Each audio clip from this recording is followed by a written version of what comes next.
ಮಕ್ಕಳು ಮನೇಲಿರೋದ್ರಿಂದ ಸ್ನ್ಯಾಕ್ಸ್ ಬೇಕು ಅಂತ ಕೇಳ್ತಾನೆ ಇರ್ತಾರೆ. ಅವರಿಗೋಸ್ಕರ ಇನ್ಸ್ಟೆಂಟಾಗಿ ಮಾಡಬೇಕು ಅಂದರೆ ಈ ರೆಸಿಪಿ ಒಂದ್ಸರಿ ಟ್ರೈ ಮಾಡಿ. ಇದು ಬೇಗನೆ ಮಾಡ್ಕೊಳ್ಬೋದು. ಹಾಗಾದರೆ ನೋಡೋಣ ಬನ್ನಿ ಹೇಗೆ ಮಾಡೋದು ಅಂತ. ಮೊದಲಿಗೆ ಆಲೂಗಡ್ಡೆನ ಬೇಯಿಸ್ಕೊಂಡು ಸಿಪ್ಪೆ ಎಲ್ಲ ಕ್ಲೀನಾಗಿ ತೆಗೆದು ಮ್ಯಾಶ್ ಮಾಡಿ ಎತ್ತಿಟ್ಕೊಳ್ಳಿ. ಈಗ ಬ್ರೆಡ್ ಸ್ಲೈಸಸ್ನ ಎಡ್ಜಸ್ ಎಲ್ಲ ಕಟ್ ಮಾಡಿಕೊಂಡು ಪೌಡರ್ ಮಾಡಿ ಎತ್ತಿಟ್ಕೊಳ್ಳಿ.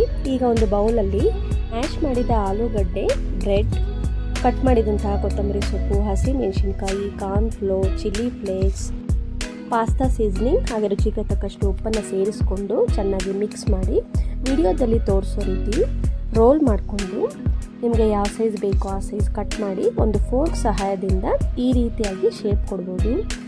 ಇಲ್ಲ ಅಂದರೆ ಇದನ್ನು ಈ ರೀತಿಯಾಗಿ ಲಟ್ಟಿಸಿ ಈ ಥರ ಶೇಪ್ ಕೊಡ್ಬೋದು. ಮಕ್ಕಳಂತೂ ತುಂಬ ಇಷ್ಟಪಟ್ಟು ತಿಂತಾರೆ ಈ ಥರ ಎಲ್ಲ ಶೇಪ್ಸ್ ಮಾಡೋದ್ರಿಂದ. ಈಗ ಇದನ್ನು ಡೀಪ್ ಫ್ರೈ ಮಾಡಿದ್ರೆ ಇದು ರೆಡಿ ಆಗುತ್ತೆ.